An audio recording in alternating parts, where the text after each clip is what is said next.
Christmas morning. My sister squealed as Mom and Dad walked her to the garage.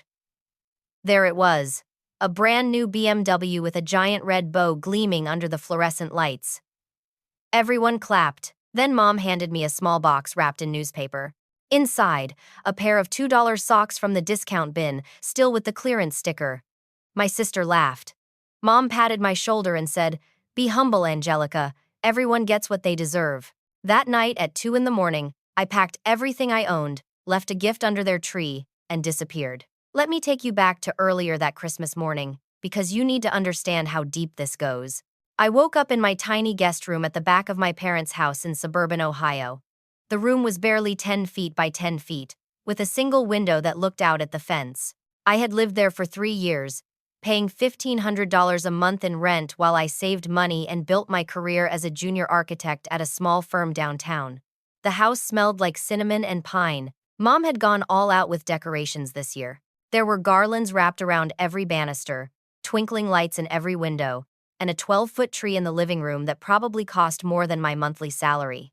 Under that tree sat a mountain of presents, most of them wrapped in expensive paper with elaborate bows. I came downstairs in my pajamas around 8 in the morning. My sister Cassidy was already there, lounging on the sofa in designer pajamas that still had the tags attached. She was 24 years old, unemployed, and living at home rent-free after dropping out of her third graduate program. This time it had been a master's in art history. Before that, psychology. Before that, business administration. She never finished anything, but Mom and Dad always said she was finding herself.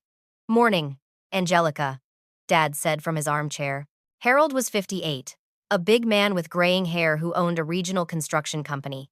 He had always been the quieter parent, letting Mom run the family dynamics while he nodded along. "Morning, Dad," I said, pouring myself coffee in the kitchen. Mom swept in, wearing a red cashmere sweater and perfectly applied makeup. Patricia was 55, a former real estate agent who had retired early to focus on family and leisure. She looked me up and down with that expression I knew so well. Disappointment mixed with tolerance. "You're wearing those pajamas?" she asked. Cassidy looked so put together. I glanced at my flannel pants and old college sweatshirt. "It's Christmas morning, Mom. We're at home." She sighed like I had said something deeply offensive, then clapped her hands together. "Well, let's get started, Cassidy. Honey, we have a special surprise for you this year." My stomach tightened. I had bought gifts for everyone. I spent $400 on a watch for Dad, $200 on a cashmere scarf for Mom, and $150 on designer perfume for Cassidy. I had saved for months, carefully setting aside money from each paycheck. My own present to myself had been a $30 book about sustainable architecture. Dad stood up with a grin. "Cassidy, sweetie, why don't you come with us to the garage?" Cassidy's eyes went wide. "The garage? What did you do?" Mom was practically bouncing with excitement. "Just come see." I followed behind as we all walked through the kitchen to the garage door. Dad opened it with a flourish, and there it sat under the fluorescent lights, a brand new BMW 3 Series in midnight blue. It had a giant red bow on the hood, and a license plate that read CAS 24. Cassidy screamed. Actually screamed. She jumped up and down, ran to the car, touched it like it might disappear. "Oh my God! Oh my God! Is this really mine? It's all yours, princess," Dad said, beaming. Mom was already pulling out her phone, taking pictures from every angle. "Smile, honey. This is going straight on Instagram." I stood in the doorway, watching. The car had to be worth at least $50,000, maybe more with the premium package. I could see through the windows. Leather seats, sunroof, the works. "Dad," Cassidy gushed, hugging him tight. "This is the best gift ever. Thank you, thank you, thank you." Mom joined the hug. "We're so proud of you, sweetie. You've been working so hard on finding your passion. You deserve something special." Working hard. Cassidy had spent the last 6 months sleeping until noon, going to yoga classes, and posting on social media, but I said nothing. I just watched and tried to keep my face neutral. We went back inside for the official present opening. Cassidy couldn't stop talking about the car. She posted 17 photos in the first hour, each with captions about being blessed and having parents who know their daughter's worth. When it was finally my turn, Mom handed me a small box wrapped in newspaper. Not even gift wrap. Newspaper. Specifically, the classified ads section. Here you go, Angelica, she said cheerfully. Open it. I tore off the paper. Inside was a pair of socks. Gray cotton socks. I turned them over and saw the sticker. Dollar store. $1.99. The clearance tag was still attached, marked down from $3.99. Cassidy burst out laughing. Socks? Seriously? I stared at them, something cold spreading through my chest. Mom patted my shoulder with that condescending smile. You're always so practical, Angelica. You don't need extravagant things. Be humble. Everyone gets what they deserve based on their place in life. You understand that, don't you? Sure, Mom. I heard myself say, thanks. Besides, Cassidy added, smirking, you're all about that minimalist lifestyle, right? These are perfect for you. Dad said nothing. He just sat in his chair, looking at his new watch, avoiding my eyes. I excused myself and went to my room. I sat on my bed holding those $2 socks and tried to process what had just happened. My sister got a $50,000 car. I got clearance socks wrapped in newspaper, and according to my mother, this was what I deserved based on my place in life. What was my place, exactly? I worked 50 hours a week at my firm. I had a degree in architecture that I paid for myself through scholarships and student loans I was still paying off. Cassidy's entire education, all 3 failed graduate programs, had been funded by Mom and Dad. I paid rent. She paid nothing. I bought groceries. She ate them. That afternoon, I retreated to my room while the family celebrated. I could hear Cassidy on the phone, telling friends about her new car. Mom was posting more pictures online. Dad was watching football. Around 4 in the evening, I came out to help with Christmas dinner. I had cooked most of it, actually. I made the turkey, the stuffing, the mashed potatoes. Mom made a salad and took all the credit when her friends called to ask about the meal. During dinner, Cassidy announced her next plan. So, I've been thinking, she said, twirling her wine glass. I want to take some time to travel Europe. Really find myself. Experience culture. Mom clasped her hands together. Oh, honey, that sounds amazing. How will you pay for it? I asked, genuinely curious. Cassidy waved her hand dismissively. Mom and Dad said I could use their credit card. Right, Daddy. Dad nodded, cutting his turkey. Whatever you need, princess. That's so exciting, Mom said. Finding your passion is so important. Not everyone is cut out for the boring 9-to-5 grind. She looked at me when she said that last part. I set down my fork carefully. I designed a community center that breaks ground next month. It's going to serve 300 underprivileged families. That's nice, dear, Mom said, already turning back to Cassidy. Now, what countries are you thinking? Pass the salt, Angelica, Dad said. That was it. That was my contribution to the conversation. Passing the salt. After dinner, I volunteered to clean up. I was standing at the sink, washing dishes, when I heard voices in the hallway. Mom and Cassidy, talking just around the corner. They didn't know I could hear them. I'm so glad we didn't waste money on Angelica this year, Mom said. She's so boring and ordinary. At least you have potential to marry well, Cassidy. You're beautiful and charming. Right. Cassidy laughed. Angelica will probably end up alone with her little drawings. Who cares about architecture? It's not like she's doing anything important. She'll be fine with her socks. They both laughed. I stood at that sink with my hands in soapy water, frozen. The plate I was holding slipped and clattered against the metal basin. They kept talking, moving toward the living room, not even aware I had heard them. I finished the dishes in silence. Something inside me was breaking, but it was a good kind of breaking, like ice cracking before a thaw. I dried my hands, turned off the light, and went to my room. I sat on my bed and looked around at this tiny space I had called home for 3 years. The walls were bare except for one framed photo of my college graduation. I was alone in that photo. Mom and Dad had been too busy with Cassidy's high school graduation party that same weekend. They chose her party over my college graduation. That was when I made the decision. I was leaving. Not tomorrow. Not next week. Tonight. I started packing at 9 in the evening. I pulled my suitcases from the closet and began methodically folding my clothes. Everything I owned fit into 3 suitcases and 4 boxes. 3 years of living here, and I could pack it all in less than 2 hours. I took down the graduation photo from the wall. Behind it, the paint was slightly darker, a rectangle of unfaded color showing where the frame had been. I looked at my younger self in that photo, beaming in my cap and gown, holding my diploma. I had been so proud that day, even though I celebrated alone. I moved to my desk and opened the drawers. Inside were files of old papers, report cards from high school, all as academic awards, dean's list, certificates from every semester of college, letters of recommendation from professors, a certificate for winning a regional design competition my junior year. I had stuffed them all in this desk. In this room, where no one ever looked, I found my old diary from high school. I flipped it open to a random page and read, "Mom seemed really happy today. Maybe if I get straight A's again this semester, she'll be proud of me like she is with Cassidy."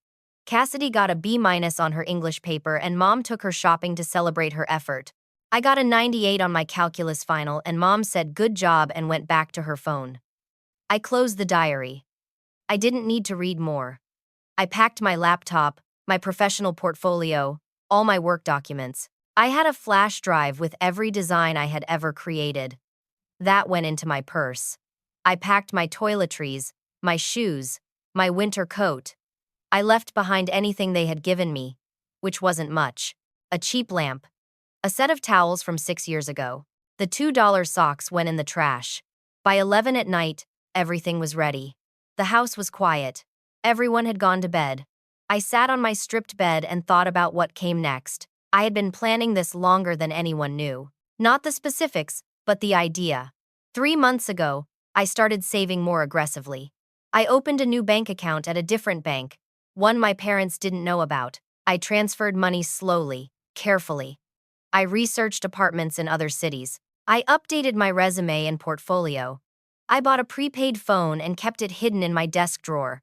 I wasn't just running away on impulse. I was executing a plan. Now I pulled out the manila envelope I had prepared 2 weeks ago. Inside was a spreadsheet I had spent hours creating. It showed every payment I had made to my parents over 3 years. Rent, $1,500 per month for 36 months. Total, $54,000. I had receipts for all of it, printed and organized. Then I cross-referenced it with market rates. The guest room was tiny, barely habitable. Fair market rent for a room that size in this neighborhood was $800 a month. Maybe $900. I had paid $1,500. I had overpaid by at least $600 every single month for 3 years. That was $21,600 extra. But it got worse. I had also paid for groceries most weeks. I had a separate spreadsheet for that. Roughly $200 a week for 3 years. That was another $31,000. I had paid for internet when it went out. I had paid for repairs when the washing machine broke. I had paid for the lawn service last summer when Dad said he couldn't afford it. I added it all up. I had given my parents approximately $75,000 over 3 years. For what? A guest room, socks wrapped in newspaper, and contempt. But the final document in the envelope was the most important one. I had printed it last week from the county records office website. It was my grandmother's will. Grandma Helen had died 6 years ago. She was Dad's mother, and she had been the only person in the family who seemed to actually like me. When she died, Mom told me that Grandma had left everything to Cassidy. She knew Cassidy needed more help. Mom had said, "You're so independent, Angelica. You'll be fine." I had believed her. I was 22 when Grandma died, still in college, too overwhelmed with school to question it. But 3 months ago, I had a random thought. What if Mom lied? So I went to the county office and requested a copy of the will. It took 2 weeks to process. When I got it, I read it 3 times to make sure I understood. Grandma Helen had left Cassidy $10,000. She left my parents $5,000. And she left me $20,000, specifically designated for Angelica's future, to be used when she is ready to build a life of her own. $20,000. I never saw a penny. I had called the executor, a family attorney whose number was on the will. He confirmed the distributions had been made 6 years ago. The check for my $20,000 had been sent to my parents' address, with my name on it. They had stolen it. They forged my signature or deposited it somehow, and they stole $20,000 from me. Money my grandmother wanted me to have. I sat on my bed with that will in my hands and felt the last thread of obligation snap. I pulled out a piece of nice stationery I had bought specifically for this. I wrote carefully, "Dear Mom and Dad, thank you for the $2 socks. They helped me see my worth in your eyes with perfect clarity. Enclosed is documentation of the $75,000 I paid in rent, groceries, and household expenses over 3 years. Also enclosed is a copy of Grandma Helen's will, showing the $20,000 she left to me that I never received. Consider all of it my final gift to the family that taught me everyone gets what they deserve. I deserve better. Don't look for me. Don't contact me. I'm done." Angelica, I put the letter and all the documents into a large envelope. Then I wrapped it in beautiful Christmas paper, the expensive kind with gold foil. I put a bow on top. I wrote on the tag, "To Mom and Dad. Open Christmas morning. Love. Angelica." It was midnight. I took one last look around my room, making sure I had everything important. Then I carried my suitcases quietly down the stairs. The house was dark and silent. I made 3 trips to load everything into my Honda Civic, the beat-up car with 200,000 miles that I had bought myself 5 years ago. On my last trip inside, I placed the wrapped envelope prominently under the Christmas tree, right next to a photo of Cassidy with her new BMW that Mom had already framed and placed there. I walked to the garage and looked at that car one more time. $50,000 sitting there with a red bow. I had gotten newspaper and socks. I got in my Honda, started the engine, and backed out of the driveway. I drove slowly down the street, watching the house disappear in my rearview mirror. I felt terror and liberation in equal measure. At the stop sign at the end of the street, my phone buzzed. My old phone.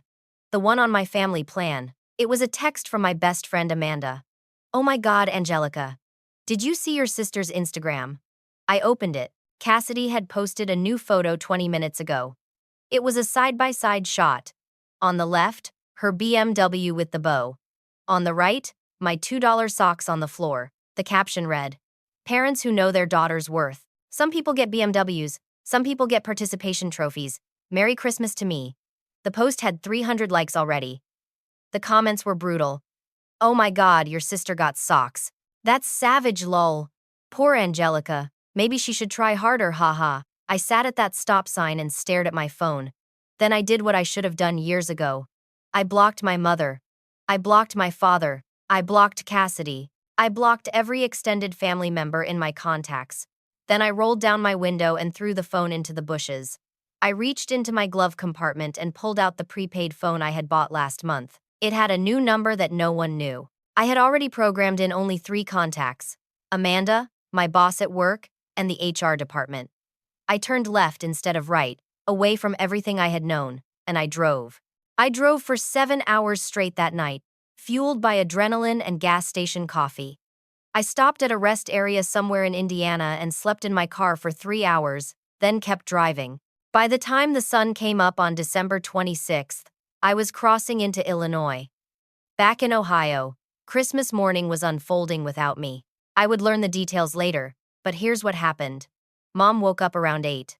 She made coffee, humming Christmas carols. She noticed my bedroom door was open, which was unusual, but assumed I had left early. I often went to the office on holidays to work on projects in peace. Cassidy woke up at 10, came downstairs in her pajamas, and immediately started posting more photos of her BMW.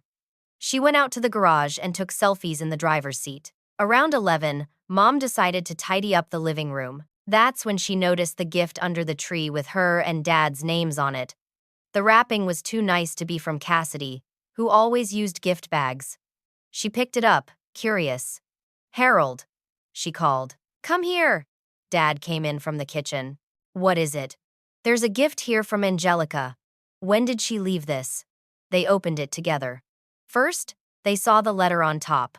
Mom read it out loud, her voice getting quieter with each line. Then she saw the spreadsheets underneath. Page after page of receipts, bank statements, highlighted calculations. $75,000.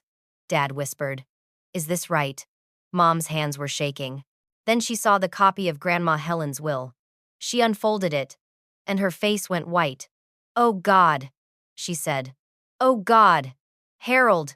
"She knows." "Knows what?" Cassidy asked. wandering in with her phone. Mom screamed. Actually screamed.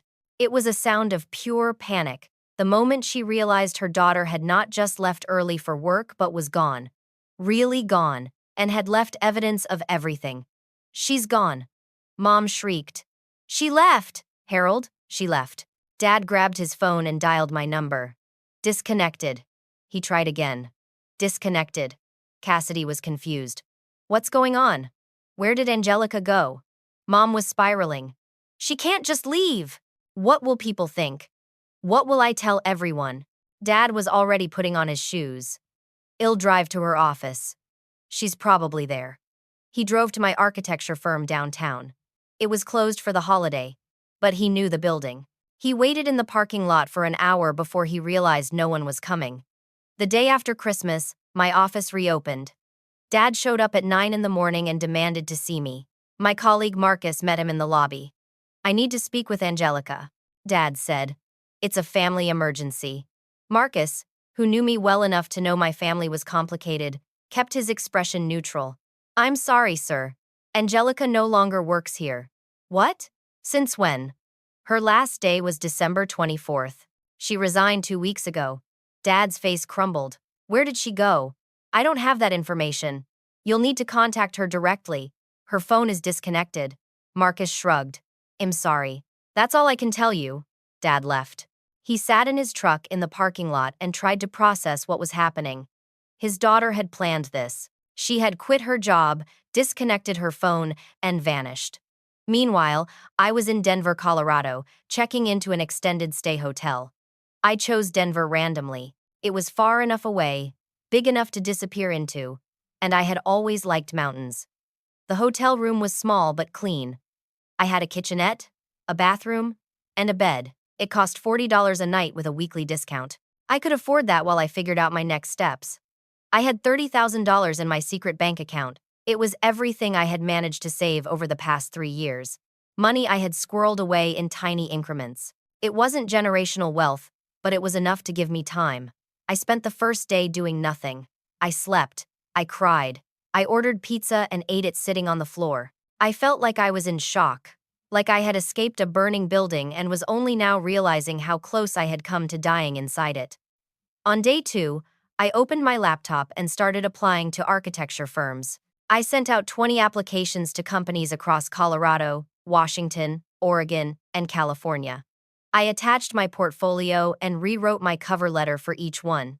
By day 3, I had responses. 4 requests for interviews. People wanted to talk to me. My work was good. I knew it was good. I had just never had anyone at home tell me so. I scheduled video interviews from my hotel room. I angled the camera so they could see the plain wall behind me, not the hotel furniture. I dressed professionally from the waist up, pajama pants below. The first interview was with a firm in Portland. It went well. They liked my community-focused designs, my attention to sustainable materials, but they couldn't meet my salary requirements. The second interview was with a firm in Sacramento. They could meet salary, but the position was entry-level. I was beyond entry-level. The third interview was with a firm in Boulder. Great company, but they needed someone to start in a week, and I wasn't ready. The fourth interview was on day 5 after Christmas. It was with a colleague from my old firm, Marcus, who had somehow gotten my new email address. He called me instead of emailing. Angelica, he said when I answered. I need to tell you something. My stomach dropped. What happened? Your mother came back to the office yesterday. She was causing a scene in the lobby, demanding to know where you went. Security had to escort her out. I'm sorry you had to deal with that. That's not the worst part. She tried to get me to give her a bad reference for you. She wanted me to write a letter saying you were unreliable and incompetent. I closed my eyes. Of course she did. I refused, obviously. But then she tried to bribe me. Angelica, she offered me $2,000 to sabotage your career. The room spun. She what? I recorded it. I'm sending you the audio file right now. I thought you should know what you're dealing with. The file came through. I listened to it with my hand over my mouth. Mom's voice, clear and cold. Just write a bad reference letter. Say she was unreliable. Say she missed deadlines. Say whatever you need to say. She needs to learn she can't disrespect family. Here is $2,000 cash. No one needs to know. Marcus' voice. Mom, I'm going to have to ask you to leave. Mom. 3,000. Final offer. Marcus. Security. I listened to it twice. My mother wasn't just neglectful or narcissistic. She was actively malicious. She wanted me to fail. She wanted me broke and desperate so I would come crawling back. Marcus, I said, my voice shaking. Thank you. Thank you for recording that. There's one more thing, he said. I have a contact at a firm in Seattle, Morrison and Associates. They're looking for a mid-level architect, and they specifically want someone with your background in community projects. Can I send them your portfolio? Seattle. It's a great city. The firm is prestigious but does a lot of pro bono work for nonprofits. I think you'd fit well there. And it's far enough from Ohio that your mother can't just show up. I laughed, though it came out more like a sob. Yeah. Send it. Thank you, Marcus. You deserve better than what they gave you, Angelica. Go be brilliant somewhere they'll appreciate it. That afternoon, I got an email from Morrison and Associates. They wanted a video interview the next morning. That night, I got another email. This one made me cry. The subject line read, I always knew you'd fly. The sender was Linda Patterson, my aunt, my father's sister. I hadn't spoken to Aunt Linda in 8 years. Mom had orchestrated a family rift when I was 20. Something about Linda interfering and causing drama. Mom cut her off, and Dad went along with it. I had been too young and too caught up in college to fight it. I opened the email with shaking hands. Dear Angelica, I don't know if you remember me. I'm your father's sister. We haven't spoken in many years because your mother made that impossible, but I want you to know I never stopped thinking about you. I've been following your career online. I kept newspaper clippings every time your firm was mentioned in the local paper. I saw the community center you designed. I saw the article about the affordable housing project you consulted on. I've watched you become exactly who I always knew you could be. I heard through the family grapevine that you left. I don't know the details, but am not surprised. I saw how your mother treated you when you were young. It's part of why I fought with her. I tried to advocate for you, and she cut me out for it. I live in Seattle. I have a guest house on my property. It's small but comfortable, and you're welcome to stay there for as long as you need. The rent is $500 a month, utilities included, and honestly, I'd be happy to have you here for free. I just want to reconnect with my niece. If you're interested, my number is below. Call anytime. There's one more thing. Your grandmother, Helen, left you something. I was the executor of her will. She left you $20,000. I sent the check to your parents' house 6 years ago, addressed to you. I'm guessing you never saw it. I'm so sorry, Angelica. I should have followed up. I should have made sure you got it. If you want to pursue legal action, I'll help you. I kept copies of everything. Please call me. I've missed you. Love. Aunt Linda. I sat on the hotel bed with my laptop and cried until I couldn't breathe. Someone had seen me. Someone had been watching. Someone cared. I called the number. Aunt Linda answered on the first ring. Angelica. Her voice was warm, hopeful. Hi, Aunt Linda, I whispered. It's me. Oh, sweetheart. Tell me everything. 3 days later, I flew to Seattle. I landed at SeaTac Airport on New Year's Eve, and Aunt Linda picked me up in her old Subaru wagon. I recognized her immediately even though 8 years had passed. She was 53 now, with short gray hair and turquoise jewelry, wearing a paint-splattered sweater that suggested she had come straight from her art studio. She hugged me tight in the arrivals area. Look at you, she said. All grown up and gorgeous. Your grandmother would be so proud. We drove to her house in the Fremont neighborhood, a quirky area full of artists and coffee shops. Her property was a small craftsman-style house with a separate guest cottage in the backyard. The cottage had 1 bedroom, a tiny kitchen, a bathroom with a clawfoot tub, and huge windows overlooking a garden. It's perfect, I said, standing in the doorway. It's yours, Linda said, for as long as you need it. We had dinner that night at her kitchen table. She made vegetarian chili and cornbread, and we talked for 4 hours. She told me about the years after Mom cut her off, how painful it had been to lose contact with me. Your mother couldn't stand that I saw through her, Linda explained. I called her out once for how she treated you versus Cassidy. I was at your house for Thanksgiving. You were 14, And Cassidy got a brand new laptop for getting a C+ on her report card. You got straight A's and your mother handed you a used bookstore gift card for $10.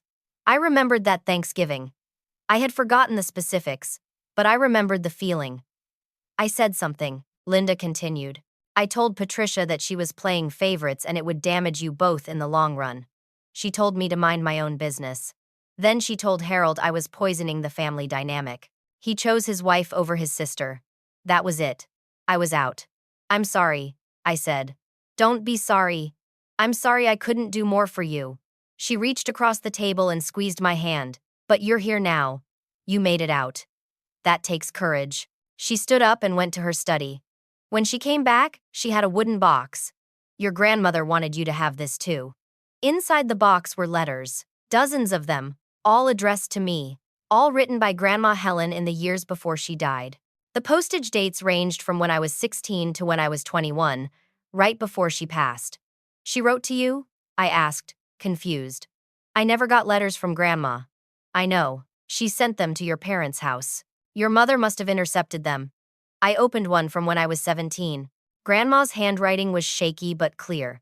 Dear Angelica, I hope you're doing well in school. Your father tells me you made the honor roll again. I'm so proud of you, sweetheart. I know your mother doesn't always see your accomplishments, but I do. I see you working hard, being kind, trying so diligently to earn love that should be freely given. I want you to know that you are enough, exactly as you are. You don't need to be different or better or quieter or louder. You're perfect. Don't let anyone convince you otherwise. All my love, Grandma Helen. I read letter after letter.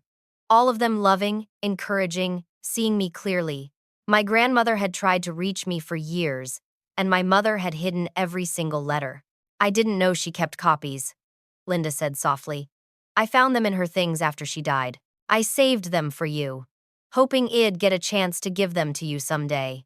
That night, alone in the guest cottage, I read all 37 letters. I cried through most of them. My grandmother had loved me. She had seen me struggling. She had tried to help, and my mother had blocked her at every turn. The next morning, January 1st, I had my video interview with Morrison and Associates. I set up my laptop in the cottage with the garden visible in the background. I wore a navy blazer and the nicest blouse I owned. The interview panel consisted of 3 people: Thomas Morrison, the founding partner, an older architect named Diana Chen, and a young project manager named Kyle Santos. No, wait, I needed to change that. Diana Grant and Kyle Adams. Yes, that worked better with the naming rules. They asked about my design philosophy. I talked about creating spaces that served communities, about accessibility and sustainability, about architecture as service rather than ego. Thomas Morrison smiled. We've reviewed your portfolio extensively. The community center in Ohio is impressive. We also saw the affordable housing consultation project. That kind of work aligns perfectly with our firm's values. Diana Grant leaned forward. We have a project starting in March. It's a mixed-use development in the Central District, combining affordable housing with retail space and a community health clinic. We need a senior architect to lead the design team. Are you interested? Senior architect. Not junior, not mid-level. Senior. Yes, I said, trying to keep my voice steady. I'm very interested. Kyle Adams smiled. Great, let's talk numbers. The salary was $65,000 a year, $20,000 more than I had made in Ohio. The benefits included health insurance, retirement matching, and 3 weeks of vacation. They also offered relocation assistance, $3,000 to help with moving costs. When can you start? Thomas asked. I need 2 weeks. I said, I'm currently staying with family, and I need to find an apartment. Take 3 weeks, Thomas said. We want you settled before you start. How does January 22nd sound? I accepted on the spot. After the interview, I called Linda, who was at her pottery studio downtown. I got the job. She screamed so loud that people in the background laughed. I'm taking you out to celebrate. Dinner tonight, my treat. We went to a Thai restaurant in Wallingford and toasted with mango lassis. Linda told me about Seattle, the neighborhoods, the culture. She helped me start an apartment search on my laptop right there at the table. Don't rush, she said. You can stay in the cottage as long as you want. but I know you'll want your own space eventually. Over the next 2 weeks, I settled into a rhythm. I went to coffee shops and worked on preparing for my new job. I explored the city. I bought professional clothes that actually fit and made me feel confident. I got my hair cut and styled for the first time in years. Aunt Linda and I had dinner together most nights. She told me stories about my dad when he was young, before he married my mother. He used to stand up to our parents, she said. He had a backbone. But Patricia slowly eroded it. By the time you were born, he had learned it was easier to just go along with her. I asked about my grandmother more. Linda showed me photos. Grandma Helen at her garden, at family gatherings, holding me as a baby. She talked about you all the time, Linda said. She was worried about you growing up in that house. She tried to have conversations with Harold, but Patricia always intervened. That's why she left you the money. She wanted you to have a way out when you were ready. On January 10th, I got a certified letter forwarded from my old address in Ohio to Linda's house. It was from a law office. My hands shook as I opened it. Inside was a notice that my parents had 30 days to provide a full accounting of my grandmother's estate distribution or face legal action. The attorney, Michael Rodriguez, no, Michael Turner, was a friend of Linda's who had agreed to help me pro bono. We're going to get your money back. Linda had told me when she connected us. What they did was theft. You have every legal right to pursue it. Michael Turner's letter was clear and professional. It outlined the evidence. The will, the executor's records showing the check was sent, and the fact that I never received it. It demanded either the $20,000 plus 6 years of interest, or documented proof that I had received and cashed the check. I mailed it certified to my parents' address. I knew they would receive it in a few days. Meanwhile, back in Ohio, things were deteriorating. I learned this much later, but my father's construction company was struggling. It had been losing money for 2 years. The BMW for Cassidy had been financed with zero down, and they couldn't afford the monthly payments of $700. The house was mortgaged to the limit. They had been relying on my rent money, $1,500 a month, to cover basic expenses. Without it, they were drowning. Cassidy's Instagram started showing cracks. On January 8th, she posted a photo of the BMW with the caption, "Sometimes life throws challenges at you. Staying positive." The comments asked what was wrong. She didn't respond. On January 11th, she posted, "Family is complicated. Grateful for the people who stay." It was vague but telling. Meanwhile, my phone, the new prepaid phone that only 4 people had the number to, rang. It was Marcus from my old firm in Ohio. "Angelica," he said, "I have something to tell you. Your mother came back here. Again. What did she do this time? She tried to get me to say you were fired for incompetence. She wanted documentation. Official letterhead. She said she needed it for legal reasons." My blood ran cold. Legal reasons. I refused, obviously. Then she tried to bribe me again. $5,000 this time. I recorded it again. He paused. "Angelica, she's trying to destroy your reputation, so you'll have to come back. She's desperate." He sent me the audio file. I listened to my mother's voice, cold and calculating. "Just write a letter saying she was terminated for poor performance. Put it on company letterhead. I'll give you $5,000 cash. She's being vindictive and she needs to learn she can't make it without us." Marcus' voice. "Mom, I'm calling the police if you don't leave right now." I saved the file. I forwarded it to Michael Turner, my attorney. He called me 20 minutes later. "This is harassment," he said, "and attempted fraud. If she continues, we can pursue a restraining order." "I don't want to see her anyway," I said, "but I want that message clear. She needs to leave me alone. I'll draft an additional letter. This ends now." That night, I sat in the cottage and felt something I hadn't felt in years. Safe. I was 3 states away.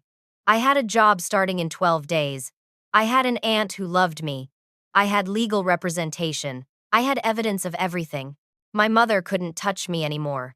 On January 15th, my parents received Michael Turner's letter about the inheritance. They also received a second letter, this one about the attempted bribery and career sabotage, warning that further contact or interference would result in a restraining order and possible criminal charges. I know they received it because, 3 hours later, my dad called me. I had given Aunt Linda my new number with strict instructions, do not share it with anyone. But Dad had called her. He begged. He cried on the phone. Linda, against her better judgment but out of concern for her brother, gave him my number with a warning. One call, Harold. One. And if you upset her, I'll never forgive you. My phone rang while I was at a coffee shop in Capitol Hill, working on design sketches for my upcoming job. I didn't recognize the number, but something made me answer. Hello, Angelica. It was Dad's voice, strained and broken. Please don't hang up. I should have hung up.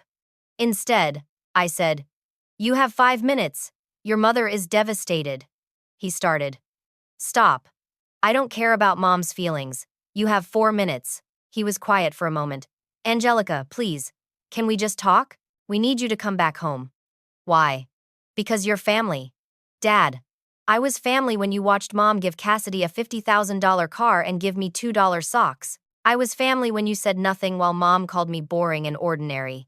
I was family when I paid you $75,000 over 3 years and you never once said thank you. My voice was steady, cold. So why do you suddenly care now? We're struggling, he admitted. The business isn't doing well. We can't afford the house without your rent. There it was. The truth. You don't need me, I said. You need my money. That's different. Angelica, please. Your mother made mistakes, but she loves you. She tried to bribe my former colleague to ruin my career. I have it recorded. That's not love, Dad. That's sabotage. He was quiet for a long moment. I didn't know she did that. You never know what she does. You just look the other way and let it happen. That makes you complicit. What do you want from us? He asked, and he sounded exhausted. I want the $20,000 Grandma Helen left me. I want it with 6 years of interest. I want a written apology. And I want you to leave me alone. We don't have $20,000. Then take a loan against your house. Sell Cassidy's BMW. Figure it out. You stole from me. You owe me. Angelica, he said, and his voice cracked. I'm sorry. I'm so sorry. I should have protected you. I should have stood up to your mother years ago. But I didn't, and I can't change that. Please, can we just talk? Face to face. No. Then at least tell me you're okay. Tell me you're safe. Despite everything, he was still my father. Some small part of me remembered him teaching me to ride a bike, helping me with math homework when I was 9, driving me to my college orientation. I'm safe, I said quietly. I have a good job. I have a place to live. I'm better than okay, Dad. I'm happy. He started crying. I could hear it, the way his breath caught. I'm glad, he managed. I'm so glad, sweetheart. You have 30 days to pay back the inheritance. After that, my attorney files suit. Goodbye, Dad. I hung up. My hands were shaking. I sat in that coffee shop for an hour, staring at my laptop screen, not seeing anything. A barista asked if I was okay. I nodded and ordered another coffee I didn't drink. That night, Aunt Linda came home and found me sitting in the dark in the cottage. She turned on the light, sat down beside me, and put her arm around my shoulders. He called, didn't he? Yeah. What did he say? I told her everything.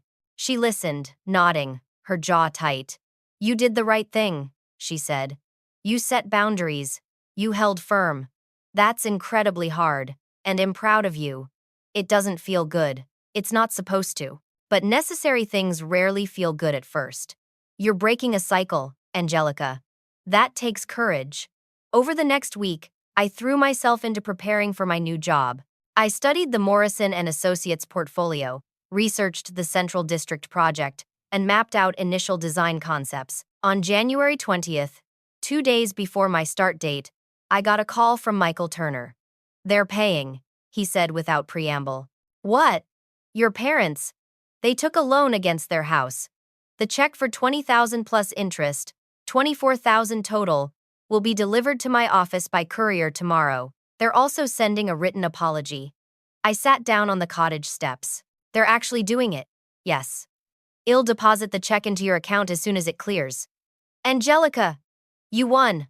I won. The words felt strange. I didn't feel victorious.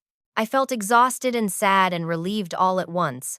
The next day, Michael forwarded me a scanned copy of the letter that came with the check. It was typed, formal, signed by both my parents. To Angelica, we acknowledge that we received and deposited the inheritance left to you by Helen Patterson in the amount of $20,000. We used these funds without your knowledge or permission. We are returning the full amount plus interest. We apologize for our actions. Harold and Patricia Grant. That was it. No emotion. No real apology for anything else. Just a legal acknowledgement. There was a second note, handwritten, in my father's script. Angelica, I know this doesn't fix anything. I know a check and a letter can't undo years of hurt, but I want you to know that I'm starting therapy. I'm trying to understand how I let things get so bad. Your mother and I are going to counseling together. I don't know if we can fix our marriage, but I know I need to fix myself. I love you. I'm proud of you. I hope someday you can forgive me. Dad, I read it 3 times. I didn't cry. I didn't feel anger. I just felt done. I started my job at Morrison & Associates on January 22nd. The office was in a renovated warehouse in Georgetown, full of natural light and exposed brick. My desk overlooked the street, with a view of the Duwamish River in the distance. Thomas Morrison walked me around, introducing me to everyone. There were 22 people in the firm, ranging from junior designers fresh out of school to senior partners in their 60s.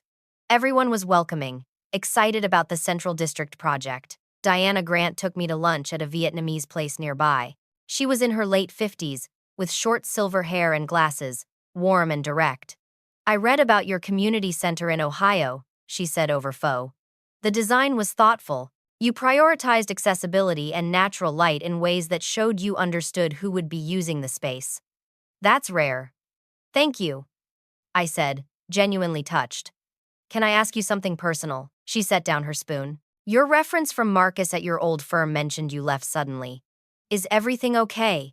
I considered lying, keeping it professional. But something about Diana's expression made me honest. I left a toxic family situation, I said simply. I'm rebuilding, she nodded. Good for you. Family can be the hardest thing to walk away from. It took me until I was 40 to set boundaries with mine. You're doing it at 28. That's wise. I felt seen in a way I rarely had.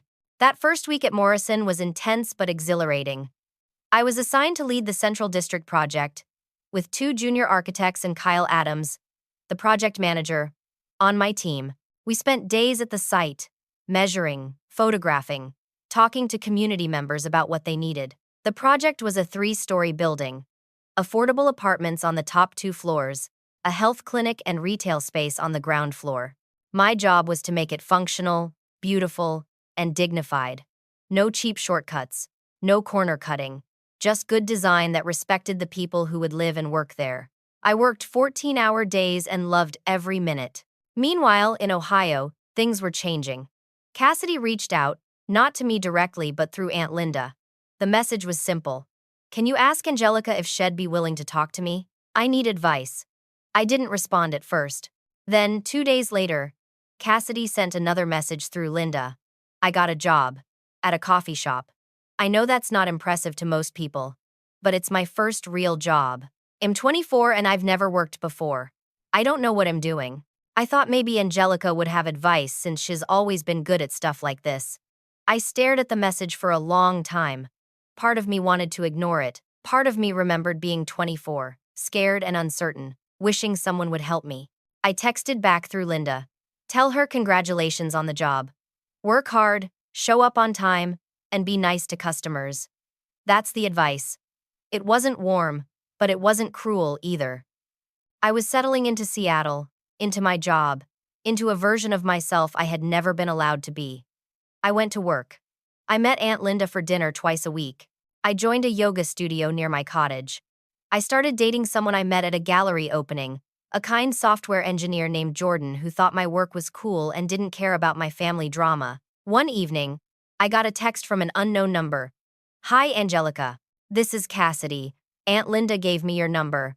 I hope that's okay. I just wanted to say I'm sorry. For the socks, for Instagram, for everything.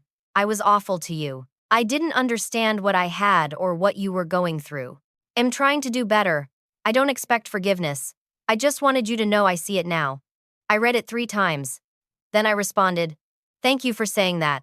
I hope the job is going well. It was a small opening. Not forgiveness, but not a door slammed shut either. March arrived with my project breaking ground. There was a ceremony with the mayor, community leaders, and local press. I stood there in my hard hat and felt something I had never felt before. Pride.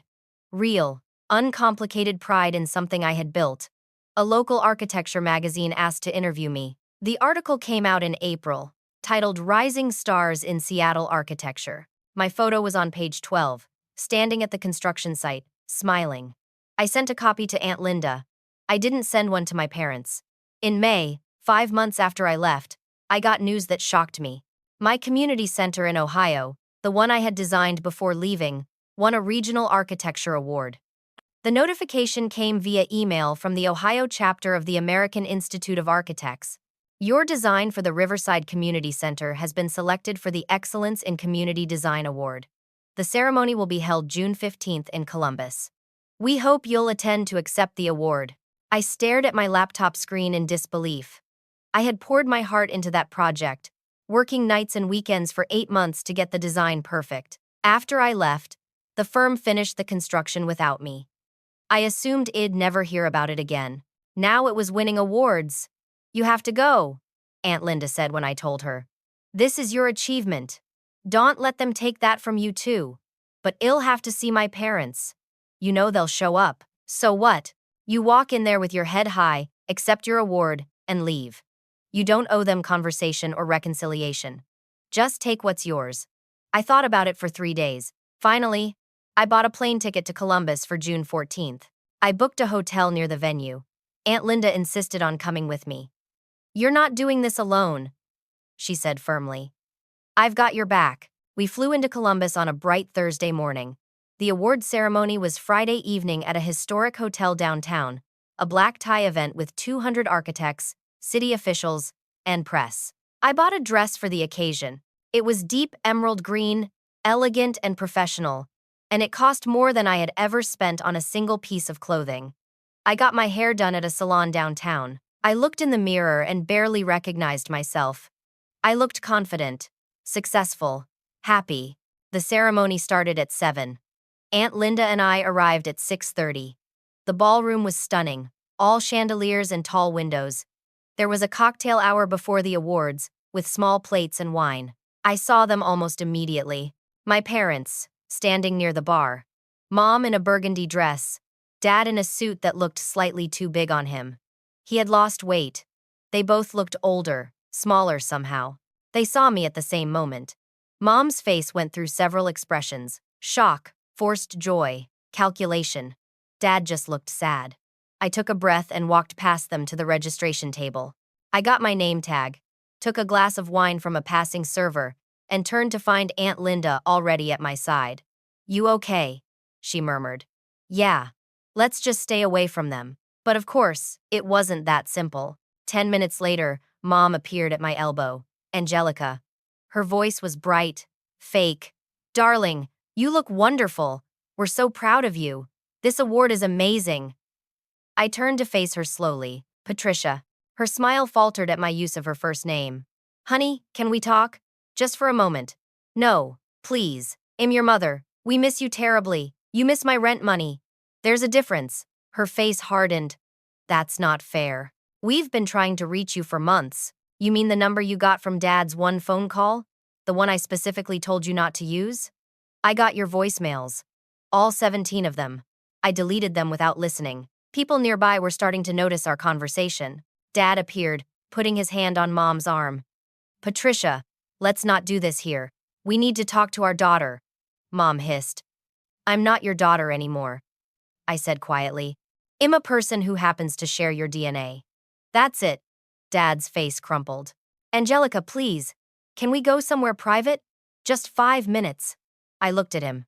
Really looked. He had aged. There were new lines around his eyes, gray in his beard. He looked diminished. Against my better judgment, I said, 5 minutes. Conference room. Now. Aunt Linda squeezed my hand. I'll be right outside the door. We found an empty conference room off the main hall. The 4 of us stood in tense silence. Me, Dad, Mom, and Aunt Linda, who refused to leave my side. Mom started immediately.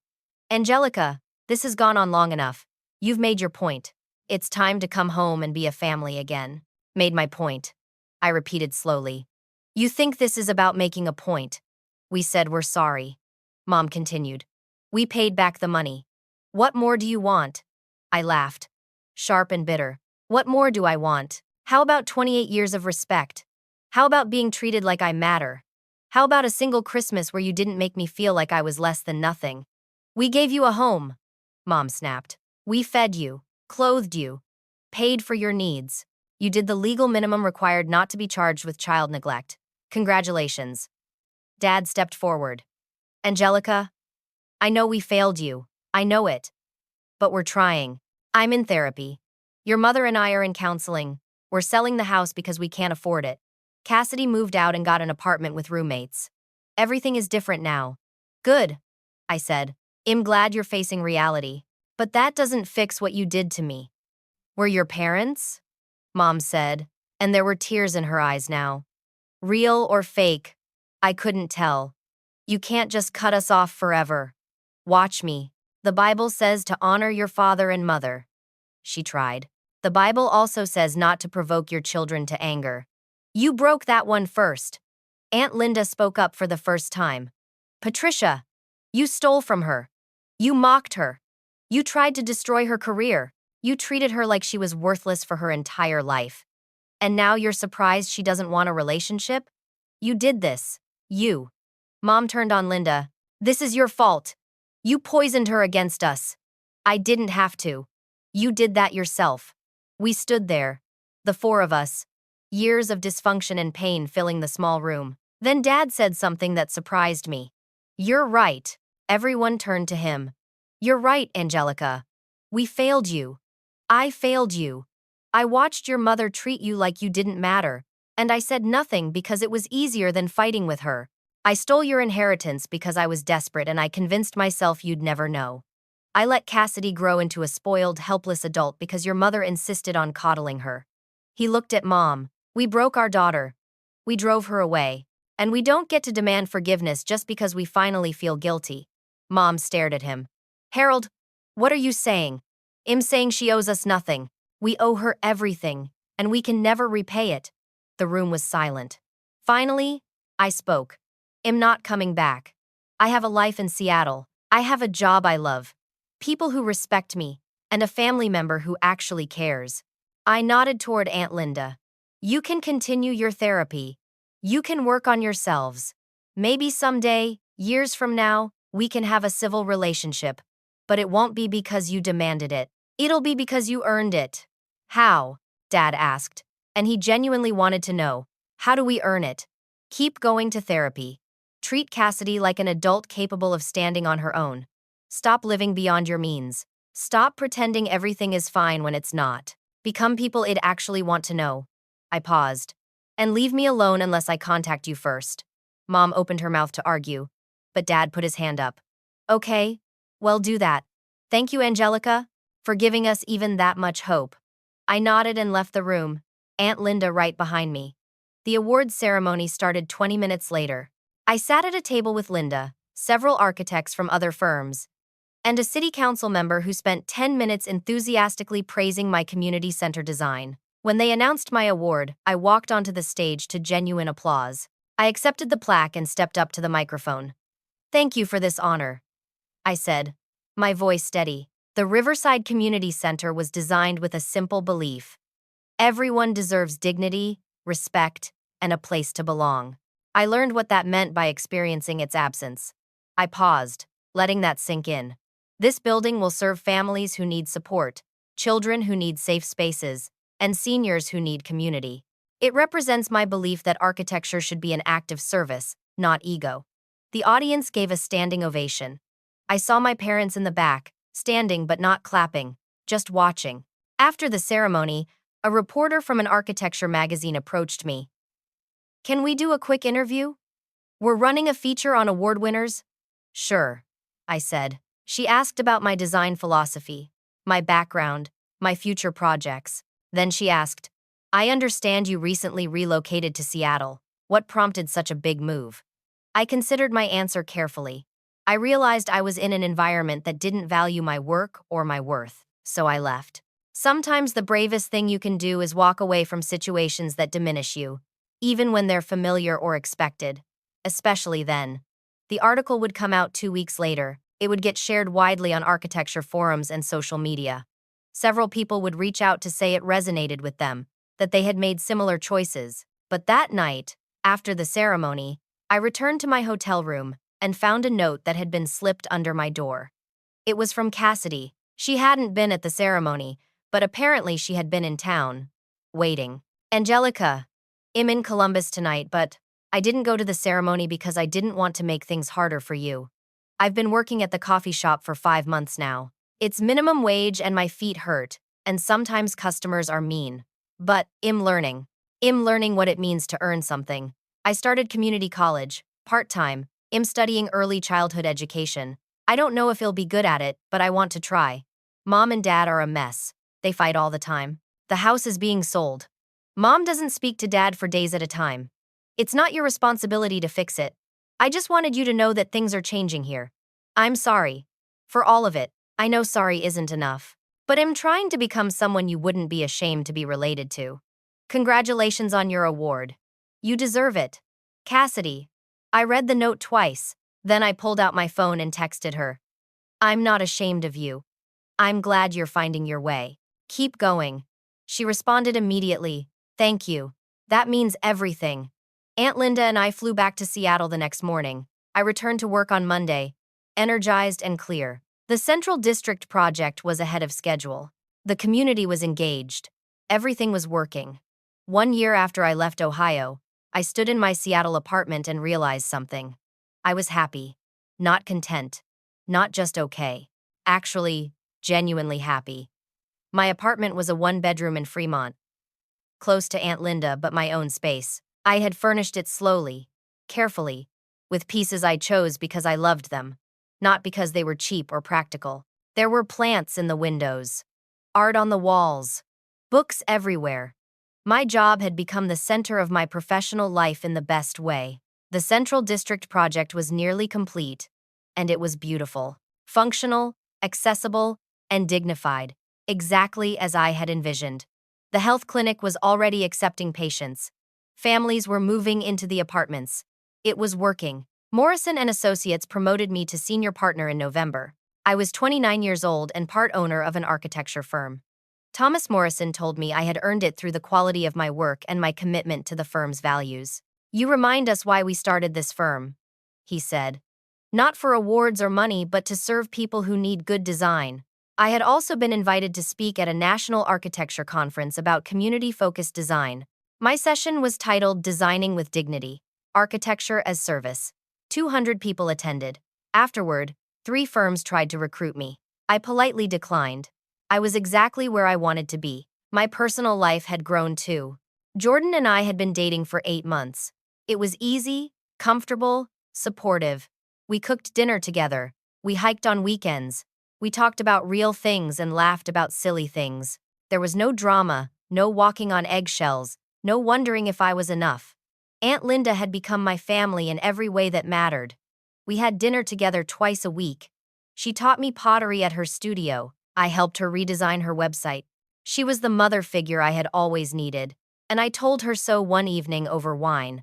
You're the daughter I always wanted, she said, hugging me tight. I'm so glad you found your way to me. My relationship with my parents remained distant but civil. Dad called once a month, usually just to check in. Our conversations were brief but less strained. He sent updates about therapy, about learning to set boundaries with Mom, about rebuilding his business on a smaller, more sustainable scale. Mom and I barely spoke. She sent a birthday card in March. It said, "Happy birthday, love, Mom." That was it. No phone call, no gift, just acknowledgement that I existed. It was more honest than anything she'd given me before. In a strange way, Cassidy and I had developed something unexpected. A cautious friendship. She texted me questions about work, about adulting, about life. I answered honestly but briefly. She sent updates about community college, about her job, about moving into her own studio apartment.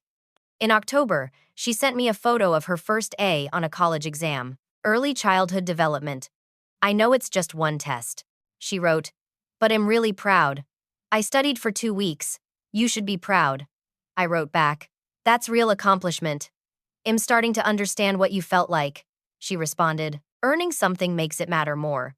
Christmas came around again. 1 year since the socks, the BMW, the midnight escape. Aunt Linda invited me to spend it with her. We cooked together, exchanged thoughtful gifts, watched old movies by the fireplace. She gave me a handmade ceramic set. 4 plates, 4 bowls, 4 mugs, all in shades of blue and green. They were beautiful, functional, made with love. I gave her a framed architectural sketch. My design for an expansion of her pottery studio, something Shed mentioned wanting but couldn't afford. It's just a concept, I said, but if you ever want to do it, I'll handle the permits and design for free, she cried. Happy tears this time. On Christmas afternoon, my phone rang. It was Cassidy. Merry Christmas, she said. Her voice was different, steadier. Merry Christmas. How are you? I got my first paycheck bonus today.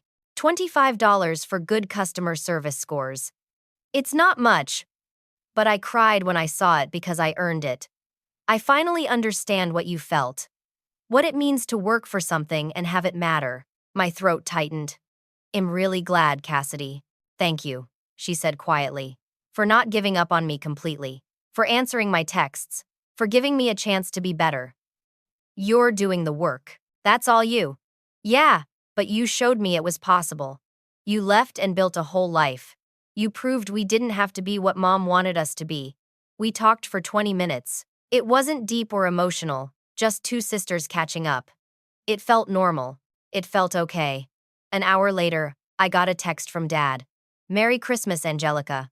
I'm proud of you. I should have said that more when you were growing up. I'm saying it now. I hope you're well. I responded, Merry Christmas, Dad. Thank you. There was no message from Mom.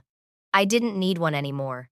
That evening, I stood on my apartment balcony with a cup of coffee, looking out at the Seattle skyline. The lights were beautiful, reflecting off the water in the distance. It was cold but clear, stars visible above the city. I thought about where I had been a year ago, standing in that tiny guest room in Ohio, holding $2 socks, wondering if this was all I deserved. Now I knew the truth. I used to think family meant accepting whatever they gave you, even if it was crumbs. I thought leaving made me selfish. But I learned something crucial that year. Self-respect isn't selfish. Boundaries aren't betrayal. And sometimes the most loving thing you can do is walk away from people who refuse to see your worth. Everyone gets what they deserve. Mom was right about that, but she was wrong about who deserved what. I deserved respect. I deserved love. I deserved effort. And when I stopped waiting for them to give it to me, I found it myself. The $2 socks became the most expensive gift they ever gave me. They cost them their daughter, their financial stability, and their illusions. And they gave me something priceless, the courage to leave and the clarity to know I was worth more. Now I build things. Buildings that shelter people, relationships that sustain me, a life that reflects my values. Every morning I wake up and remember. I don't need someone else's BMW to prove I've arrived. I got here on my own, in my beat-up Honda, and that makes every single mile count. The doorbell rang. Jordan was there with Thai takeout, smiling, asking about my day. We ate dinner at my little kitchen table, laughing about something his coworker had said. Life was ordinary, quiet, full of small joys. No BMW, no grand gestures, just peace, respect, and mutual care. This was what I deserved all along. Somewhere in Ohio, in a smaller house that my parents had downsized to, there was probably a Christmas tree, and somewhere in their memory was the space where a gift once sat, wrapped in beautiful paper with a bow on top, the gift that set me free. I went inside, closed the balcony door, and joined Jordan on the couch. We watched a movie. We talked about our plans for New Year's Eve. We existed together in comfortable, equal silence. And I realized I had made it. Not to some finish line or perfect destination, but to a place where I could breathe, where I mattered, where I was enough. That was the greatest gift of all. Now, I want to hear from you. Have you ever had to walk away from a toxic situation, even when it meant leaving behind people you loved? How did you find the courage to choose yourself? Share your story in the comments. I read every single one, and your experiences might help someone else who's struggling with the same decision. If this story resonated with you, please hit that like button. It helps other people who need to hear this message find it. And if you haven't already, subscribe to the channel and turn on notifications so you never miss a story about real people finding their strength and building better lives. Share this video with someone who might need to hear it. Sometimes we all need a reminder that we're worth more than we've been told. Thank you so much for listening to my story. I hope it reminded you that you deserve dignity, respect, and love. Not someday, not when you've earned it enough. Right now, exactly as you are. Take care of yourselves. Choose yourself when you need to. And remember, the bravest thing you can do is walk away from anything that makes you smaller. Until next time.